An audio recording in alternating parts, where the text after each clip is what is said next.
Stop romanticizing survivor. Some of you didn't grow up dreaming. You grew up surviving. Surviving chaos. Surviving pressure. Surviving environments that demanded toughness before tenderness. And somewhere along the way, survivor became your identity. You're praised for being strong. You're praised for handling a lot. You're praised for never breaking. But here's the truth no one tells you. Survival mode is not a lifestyle. It's a response to danger. And staying there too long will exhaust your soul. When survival becomes normal, rest feels uncomfortable. Peace feels unfamiliar. Joy feels suspicious. You don't trust calm because chaos raised you. This 2026, it's time to stop romanticizing survival. You don't need to prove how much you can endure. You deserve to live, not just last. Healing begins when you stop asking, how do I get through this? But rather start asking, how do I build something better? My challenge for you this year, notice where you're still in survival mode. Choose one habit that supports living, rest, and boundaries, or even asking for help, and commit to it this year. Commit to it. Healing generational pain is quiet. Generational pain, things that we are used to, things that you grow up to, the pattern you've seen, you've learned, you are used to. But this pattern is something you are not proud of. You don't want it. You want it to change. So you're taking deliberate actions to end it. You're doing a lot of work to end it, but you feel unseen. The unseen work some of you are doing that your parents never had a chance to. And this work are very much unseen. The unseen work that a lot of people never had the chance to. You are unlearning, you are surviving, you are learning communication, you are choosing peace over chaos. And no one applauds that. No one sees it. But it all matters. Healing generational pain doesn't look heroic. It looks lonely. Imagine something you're used to for a very long time and all of a sudden you want to end it. It's not easy.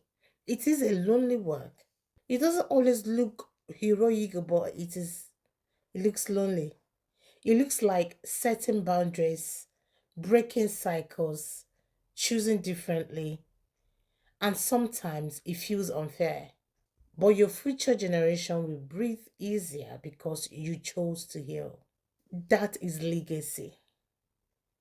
That is legacy. Even if no one thanks you or no one sees it, that is legacy. You're changing the pattern.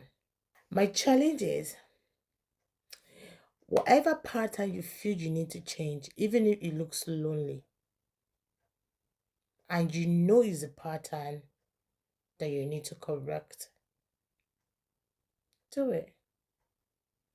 A pattern that you know that everyone will benefit from positively, do it. Your inner voice is shaping your reality. A lot of times we keep listening to people, we ask for advice, but your inner self is already giving you the advice, the answers to your questions. But no, you don't want to listen to them. You don't want to listen to your inner self. That subtle, kind voice within you, you refuse to listen to it. Your inner self shape your reality. Pay attention to how you talk to yourself. Pay attention to yourself. Try to listen to yourself. This 2026, there is instincts. A lot of us have instincts, and our instincts speak to us. Your instincts will tell you, don't do this. You will do it, hoping for a miracle. But your instincts have told you, do not. But you did. This year, let's be mindful of how we communicate with our inner self, with ourselves. Because our spirits, man, because our inner self is speaking. Your instincts is speaking. And most times your instincts is always right. Always pay a very close attention to how you talk to yourself. That voice is always listening.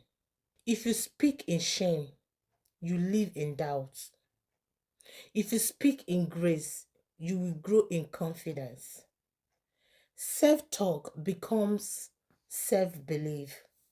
Self-beliefs becomes behavior. And behavior becomes your destiny. This year, 2026, your inner dialogue matters more than the outside noise. Be careful what you listen to. Also, be careful what you repeat to yourself because you're listening. Challenge yourself this year. Replace one negative phrase you say to yourself with a truthful, compassionate one and practice it daily. And always listen to yourself.